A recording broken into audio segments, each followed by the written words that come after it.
सिद्ध योग ध्यान की विधि।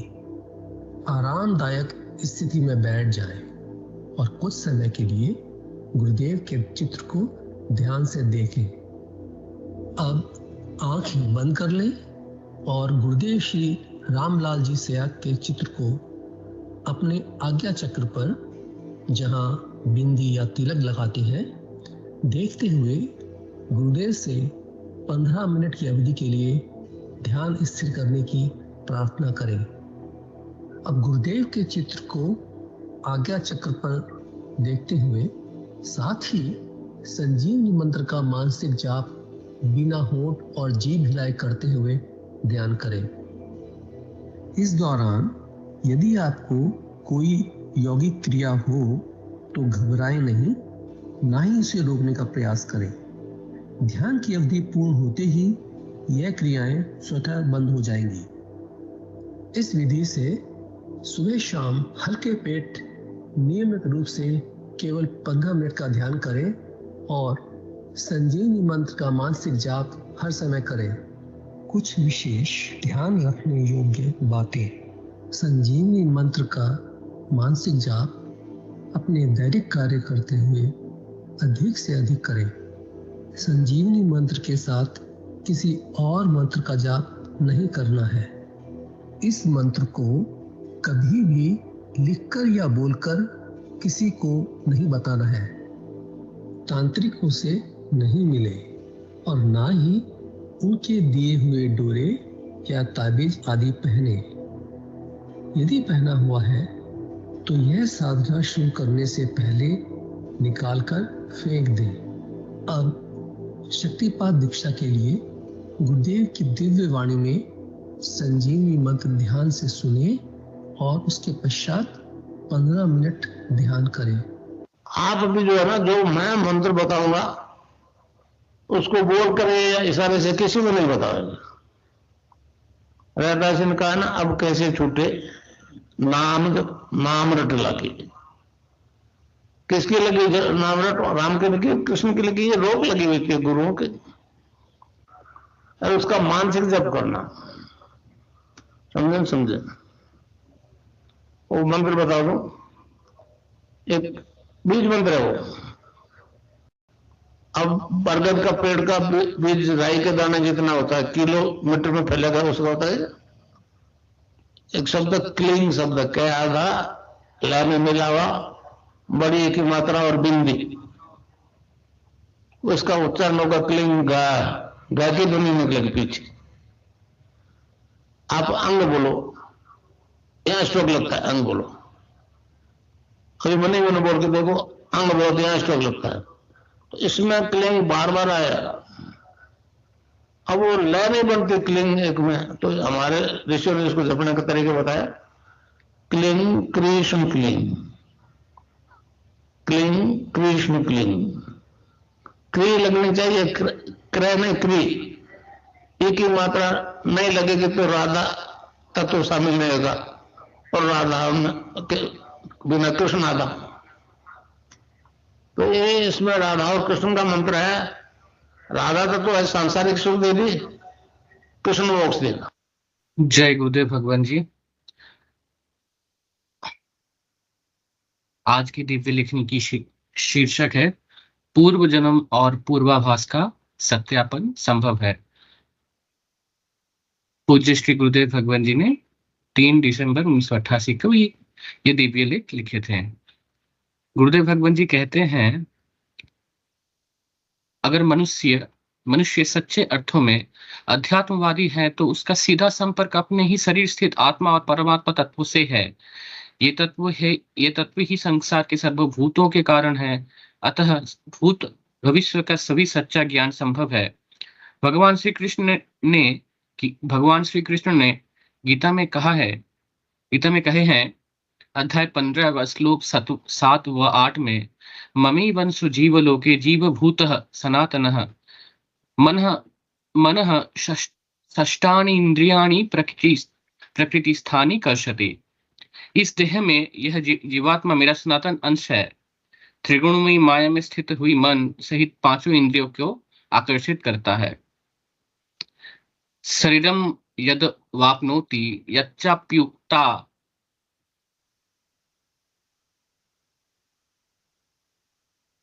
शरीरम यद वाप्नोति यच्चाप्युत्क्रामतीश्वरः गृहीत्वैतानि संज्ञानि वायुर्गंधानि वाशयात्। वायु गंध के स्थान से गंध को जैसे ग्रहण कर ले जाता है, वैसे ही देहादि को का स्वामी जीवात्मा भी जिस पहले शरीर को त्यागता है, उससे इन मन सहित इंद्रियों को ग्रहण करके फिर जिस शरीर को प्राप्त होता है उसमें जाता है।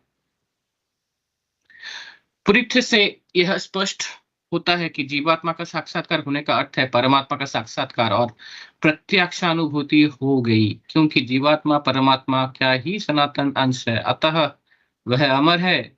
उसने जितने भी शरीरों में वास किया है और आगे जितने शरीरों में वास करता हुआ संसार क्रम को निरंतर गतिशील रखेगा, उसका ज्ञान संभव है। भगवान ने 7वें अध्याय के 26वें श्लोक में कहा है, वेदाहम समतीतानि वर्तमानानि चार्जुन भविष्याणि च भूतानि माम तो वेद न कश्चन। हे अर्जुन, पूर्व में व्यतीत हुए और वर्तमान में स्थित तथा आगे होने वाली सभी भूतों का मैं जानता हूं, परंतु मुझको कोई भी नहीं जानता है। इससे यह बात स्पष्ट होता है कि ईश्वर तत्व को जानने वाला ही भूत और भविष्य को जान सकता है। इस युग के सभी धर्माचार्यों ने युग के गुण धर्म के कारण अध्यात्म को केवल व्यवसाय के रूप में अपना रखा है। धार्मिक ग्रंथ कुछ बोलते हैं और वे अपनी चालाकी और तर्क बुद्धि के बल से लोगों को और ही कुछ समझा रहे हैं, क्योंकि इस समय का तथाकथित ज्ञान मनुष्य के कुछ परिणाम नहीं देता है। अतः संसार के लोगों का विश्वास धर्मगुरु से उठता जा रहा है, क्योंकि धर्मगुरु ने इसे पेट से जोड़ लिया है, अतः इसे चलाते रहना ही उनकी मजबूरी है। इस प्रकार की हठधर्मी वृत्तियों के कारण धर्म के विरुद्ध विद्रोह प्रारंभ हो गए। भौतिक विज्ञान की उन्नति ने अध्यात्म गुरुओं की स्थिति और खराब कर दी। इसलिए अध्यात्म और भौतिक के रूप में एक ही तत्व विभाजित हो गया। इसलिए अध्यात्म और भौतिक के रूप में एक ही तत्व विभाजित हो गया। दोनों दलों में भयंकर टकराव और दुर्भाव निरंतर बढ़ता ही गया, क्योंकि भौतिक विज्ञान एक सच्चाई है और सत्य को आकर्षित करता है। इसलिए संसार के लोगों ने अध्यात्म को छोड़ भौतिक विज्ञान के सहारे सुख शांति की खोज प्रारंभ कर दी। मनुष्य शरीर की सभी प्रकार की सुख सुविधाएं भौतिक विज्ञान ने उपलब्ध करा दी, परंतु संसार के मानव को सुख और शांति फिर भी नहीं मिल सकी। ज्यों विज्ञान उन्नति करता गया, अशांति बढ़ती ही गई। आज जो वस्तु स्थिति संसार की है, उसने विज्ञानवेत्ताओं को गहराई से सोचने के लिए मजबूर कर दिया है। आज वैज्ञानिक दबी जुबान से यह स्वीकार करने लगे हैं कि ज्ञान प्राप्त करने के उसके भौतिक साधनों की अतिरिक्त अन्य साधन भी है। यह एक शुभ संकेत है। सच्चाई पसंद और सच्चाई परक लोग ही इस दिशा में तरक्की करके संसार को कुछ दे सकेंगे। बाकी जिन आध्यात्मिक गुरुओं से संसार के लोग उम्मीद लगाए बैठे थे, उनसे लोग निराश हो चुके हैं। चौथा उपदेश, कर्मकांड, प्रदर्शन, स्वांग, शब्दजाल, तर्कशास्त्र और अंधविश्वास से लोग पूर्ण रूप से निरुत्साहित हो चुके हैं। इसके विपरीत जिन देशों ने वैज्ञानिक उन्नति की है, वहां अशांति व हिंसा की तांडव नृत्य ने लोगों को भयभीत कर दिया है।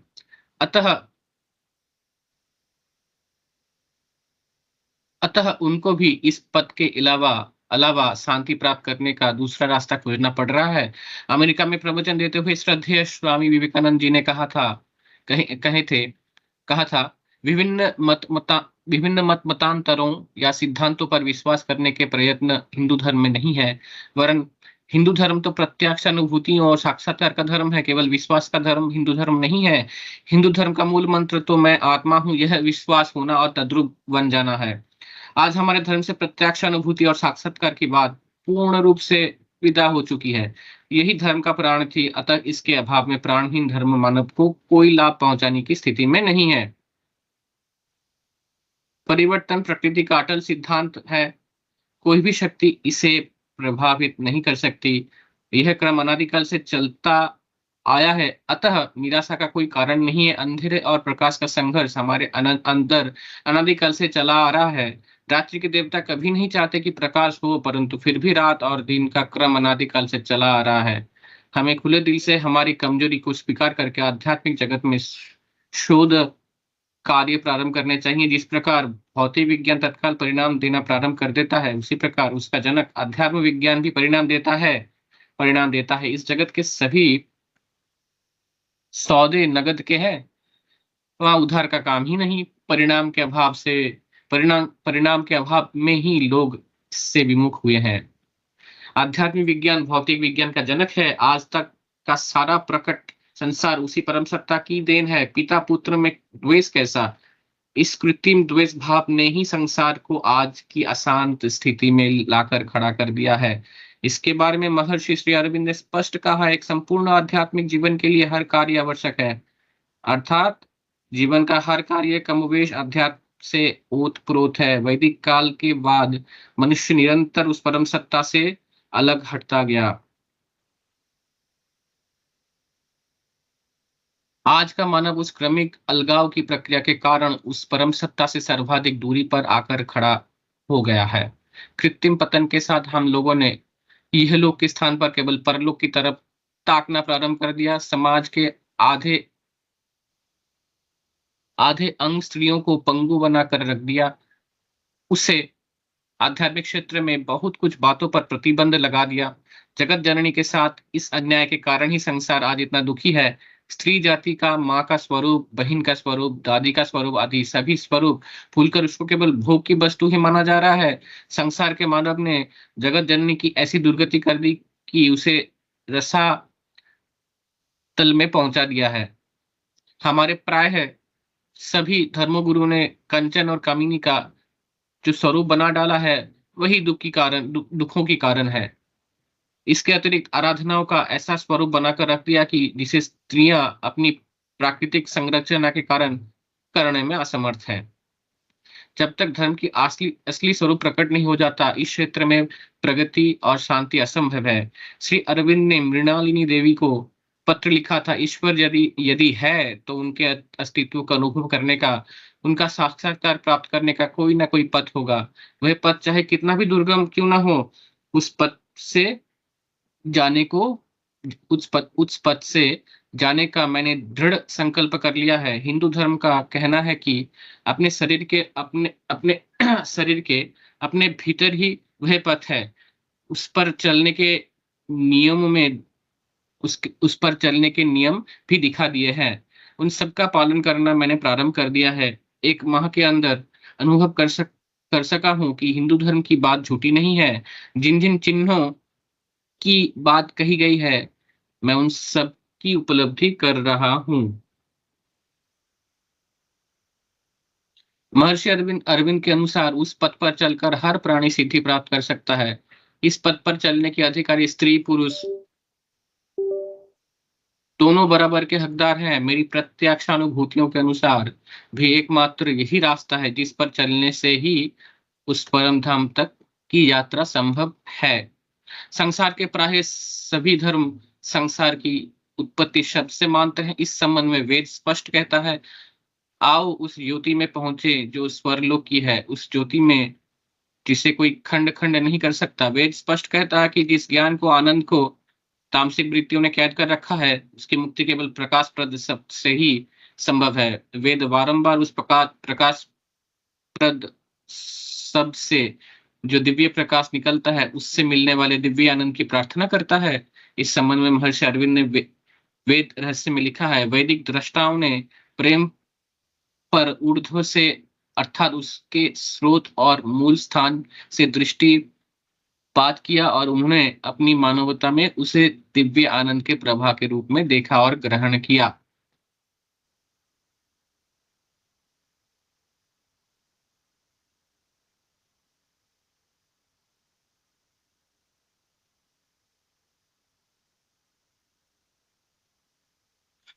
आज हम यहीं तक विराम देंगे। इसकी अंतिम भाग यह दिव्य लेख की अंतिम भाग हम कल पाठ करेंगे। जय श्री गुरुदेव भगवान जी। गुरुर् ब्रह्मा गुरुर्विष्णु गुरुर्देवो महेश्वर गुरुर् साक्षात पर ब्रह्म तस्मै श्री गुरुवे नमः। अध्यात्म विज्ञान सत्संग केंद्र जोधपुर के संस्थापक एवं संरक्षक समर्थ संत सतगुरुदेव श्री रामलाल जी सियाग और दादा गुरु बाबा श्री गंगानाथ जी योगी के चरण कमलों में अनंत कोटि से नमन वंदन साष्टांग दंडवत करते हुए इस ऑनलाइन ध्यान योग शिविर में आप सभी गुरु भाई बहनों का हार्दिक स्वागत है, अभिनंदन है। गुरुदेव का यह कार्यक्रम प्रतिदिन सुबह 5 बजे से 5:30 बजे तक संचालित होता है, जिसमें 5 से 5:15 बजे तक गुरुदेव की दिव्य वाणी में स्पीच सुनाई जाती है। 5:15 से 5:30 बजे तक सभी गुरु भाई बहन मिलकर सामूहिक ध्यान करते हैं। ठीक उसी प्रकार से सायकाल 7 बजे से लेकर के 8:30 बजे तक गुरुदेव का यह कार्यक्रम संचालित किया जाता है, जिसमें गुरुदेव की दिव्य वाणी में स्पीच चलाई जाती है। गुरुदेव सामूहिक मंत्र जाप करते हैं, सामूहिक ध्यान करते हैं, गुरुदेव की दिव्य लेखनी का पाठ किया जाता है और उसके बाद में खुला सेशन होता है, जिसमें कोई भी गुरु भाई बहन मंच के ऊपर अपने अनुभव, जिज्ञासा, प्रश्न, शंका आदि रख सकता है। ठीक इसी प्रकार से प्रत्येक संडे को 9 बजे छोटे बच्चों का कार्यक्रम संचालित किया जाता है, जिसमें छोटे बच्चों के ध्यान जनित अनुभूतियों को शेयर किया जाता है। तो मैं निवेदन करूंगा सभी गुरु भाई बहनों से कि अपने छोटे बच्चों को संडे के कार्यक्रम में जरूर जोड़ा करें, ताकि बचपन में ही, शैशव अवस्था में ही बच्चों को आध्यात्मिकता और गुरुदेव के प्रति रुचि उत्पन्न हो सके। तो मैं आमंत्रित करता हूँ, कोई भी गुरु भाई बहन अपनी बात रखना चाहे, कोई अनुभव रखना चाहे, कोई प्रश्न रखना चाहे तो मंच के ऊपर स्वागत है। कृपया हैंड रेज करें और मंच पर अपनी उपस्थिति प्रदान करें। जय गुरुदेव, जय दादा गुरुदेव।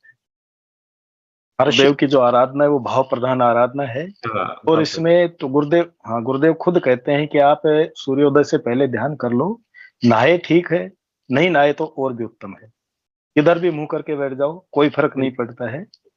गुरुदेव कितना स्पष्ट कहते हैं गुरु भाई कि जटा कुशासन बिछाओ, शेर की खाल बिछाओ, उसमें घुसे बैठे हैं भगवान, जो बैठते मिल जाएंगे। बिल्कुल वही स्थिति हुई। हाँ बिल्कुल गुरु भाई। मेरा मन में यही पशुपेश था कि आधा पालन किया, ठीक है, नहाए नहीं, फूल तोड़ लिया, चढ़ा दिया, तो क्या होगा? क्योंकि पूर्णतया साधना इस युग के हिसाब से है, इसमें वो सब चीजें है ही नहीं जो जनरली बाहर करते हैं। लेकिन कभी कभार मैंने कहा ना, भाव प्रदान है जगत, हम लोग वो चीजें कर जाते हैं। क्योंकि गुरुदेव तो उनका लीला ऐसी है कि आप मतलब रुक ही नहीं पाते हो।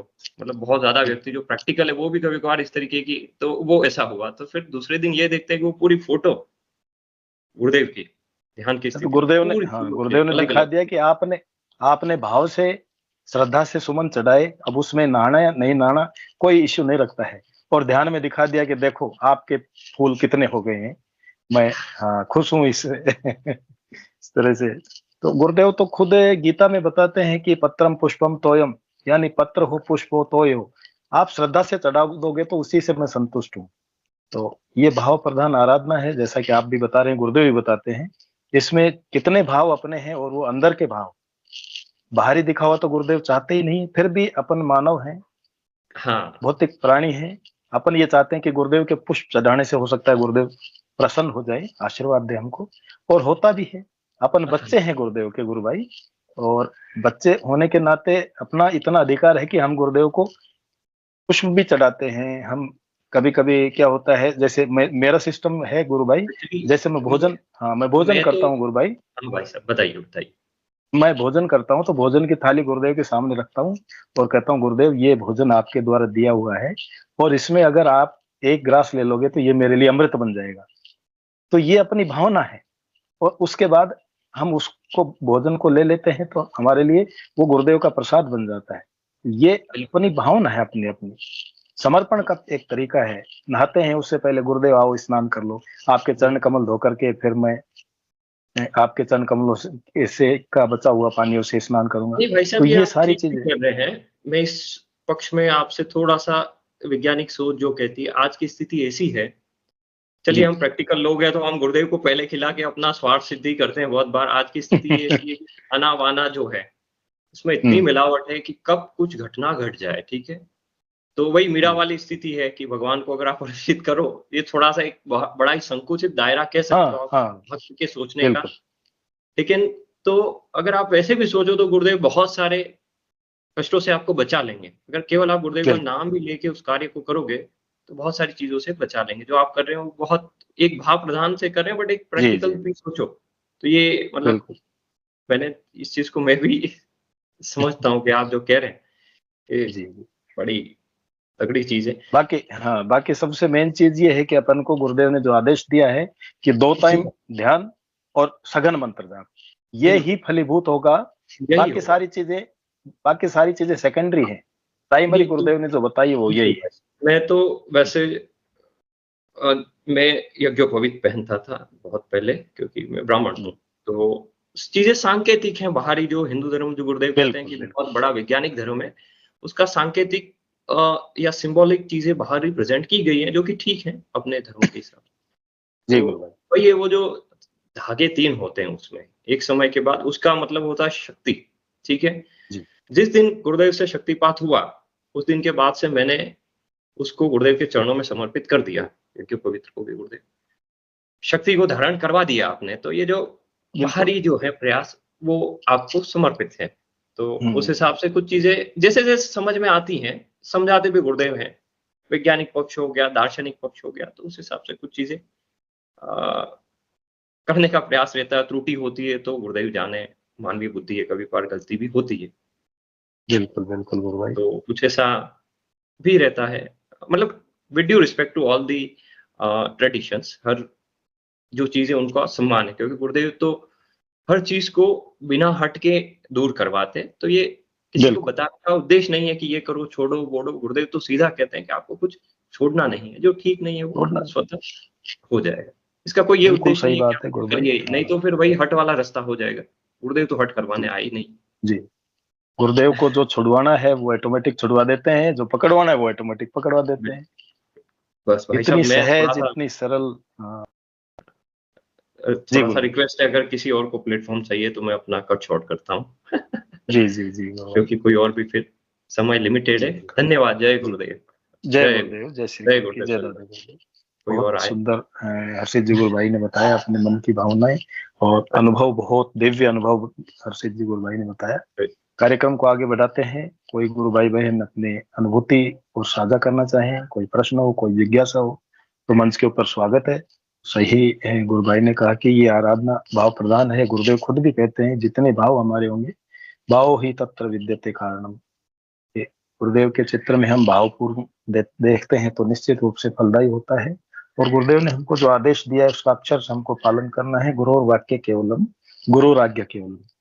गुरुदेव के वाक्य और गुरुदेव के आदेश, इसके अलावा हमको कहीं नहीं जाना है। बाकी गुरुदेव की इच्छा है, गुरुदेव हमसे क्या करवाते हैं, क्या नहीं करवाते हैं। प्रचार करवाते हैं, प्रार्थना करेंगे प्रचार करने के लिए, गुरुदेव का प्रचार करवाएंगे। गुरुदेव के चित्र के सामने बैठ के सघन मंत्र जाप की प्रार्थना करें तो मंत्र जाप भी करवाएंगे गुरुदेव निश्चित रूप से।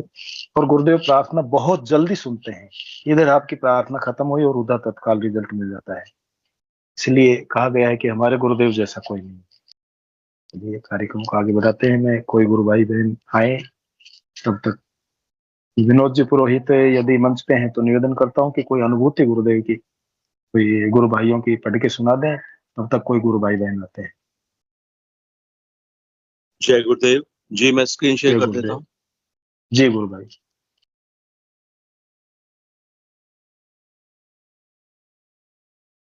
जय गुरुदेव। जय दादा गुरुदेव। जय गुरुदेव सभी को। रवि कुमार शर्मा गुरु भाई हैं, उनकी अनुभूति है। समर्थ गुरुदेव के पावन मिलन से जीवन को एक नई दिशा मिल गई। इनका पता है रवि कुमार शर्मा, गांव करनीकोट, तहसील मुंडावर, जिला अलवर, राजस्थान। गुरु भाई ये तो हमारे पास के ही है। अच्छा गुरु भाई। बहुत अच्छी बात। इनके गांव में से डेली निकलना होता है। अच्छा। हाँ। बहुत अच्छा। जय गुरुदेव। गुरु भाई लिखते हैं, मैं रवि कुमार शर्मा अलवर राजस्थान का हूं। मैं पिछले 10 वर्षों से दिल्ली में रह रहा हूं। दिल्ली में MBA करने के लिए गया था, जो मैंने 2010 में पूरी की। जब गांव से दिल्ली गया तो मैं बहुत आगे बढ़ना चाहता था। MBA पूरा होने के बाद भी बहुत परेशान था। ना कोई दिशा मिल रही थी जीवन में, ना कोई मार्गदर्शक था जिंदगी में। बहुत उथल पुथल चल रही थी। समझ में नहीं आ रहा था कि जीवन में शांति और आनंद कब मिलेगा। दिनों दिन अशांति बढ़ती ही जा रही थी।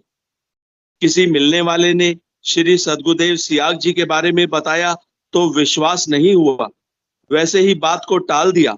परंतु 5-6 महीने बाद मैं ऐसा फंस गया और मुझे लगा कि मेरी मदद करने वाला कोई नहीं है। मैं इस जंजाल से कैसे निकलूं? उस समय गुरुदेव की याद आई और मन में सोचा और प्रार्थना की कि अगर गुरुदेव मेरी इस समस्या का समाधान कर दोगे तो मैं आपको गुरु मान लूंगा। और मेरी उस समस्या का समाधान हो गया। मई 2017 को मैंने गुरु दीक्षा ली, परंतु कुछ दिन बाद पता लगा कि गुरुदेव ब्रह्मलीन हो गए हैं। उस समय मुझे बहुत दुख हुआ। उसी रात गुरुजी मेरे स्वप्न में आए और उन्होंने पहनने के लिए मुझे एक कोट दिया। ऐसा लगा कि गुरुदेव से मैं आमने सामने बात कर रहा हूं। जब से मैंने दीक्षा ली है उसके बाद से मेरे सारे काम स्वतः ही होने लग गए हैं। जीवन में एक नई दिशा मिल गई है। हमेशा खुश रहने लगा हूं। आत्मविश्वास बहुत बढ़ गया है। यह सब गुरुदेव के आशीर्वाद से हुआ। सदगुरुदेव के पावन श्री चरणों में कोटि कोटि नमन। जय गुरुदेव। ये रवि कुमार शर्मा की गुरु भाई की बड़ी दिव्य अनुभूति। बड़ी दिव्य अनुभूति है गुरु भाई की। गुरु भाई मेरे को याद है, मैं जब यहाँ गांव में पढ़ाता था उस समय एक चौहानों का लड़का मिला, तो उसको जिज्ञासा थी।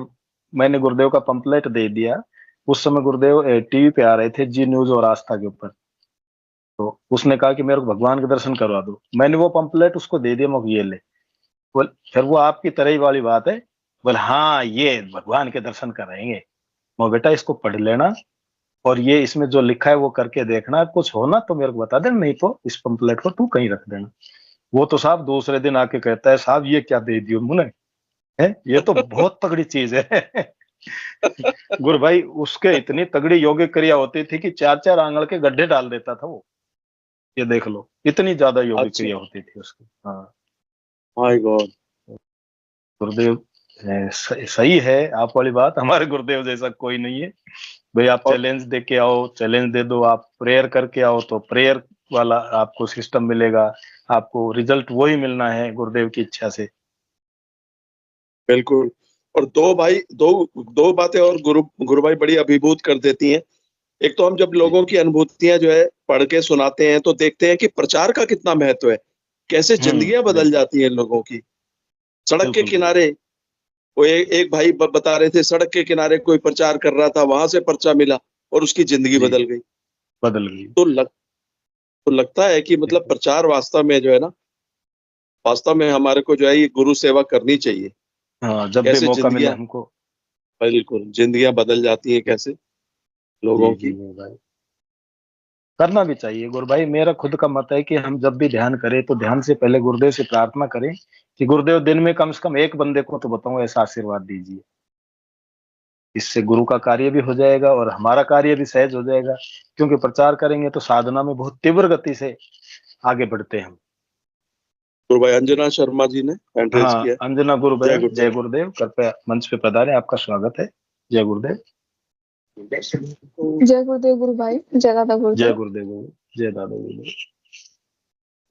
जी बहन जी अभी अभी अपन सब बैठे हैं सुशासन में जुड़े हुए हैं, तो मेरे को क्या है कि राइट पैर में ना एक बार मोच आ गई थी, तो वो ऐसे ठीक नहीं हो पा रही है बहुत दिनों से। तो अभी पैर में दर्द हो रहा था मेरा, तो मैं सोच रही थी कि गरम पट्टी बांध देती हूँ, दवाई लगा लेती हूँ। फिर मुझे याद है कि मैं तो गुरुदेव के सामने बैठी हुई हूँ और मैं गरम पट्टी और दवाई की बातें सोच रही हूँ। क्यों बांधू? फिर मैंने गुरुदेव को बोला कि गुरुदेव आप तो ठीक कर सकते हो अभी। तो बैठ गुरु भाई अभी मेरे को ना पैर की जो है वो एक्सरसाइज स्टार्ट हो गई बैठे बैठे। वही बात है गुरु भाई। जय गुरुदेव। इधर प्रार्थना, हाँ इधर प्रार्थना करो, इधर रिजल्ट तत्काल शुरू हो जाता है। कितनी दिव्य अनुभूति है, कितनी असीम गुरुदेव अपने भक्तों के ऊपर कृपा कर रहे हैं कि इस बात के लिए तो हमारे पास शब्द भी नहीं है कि गुरुदेव का कैसे बखान करें।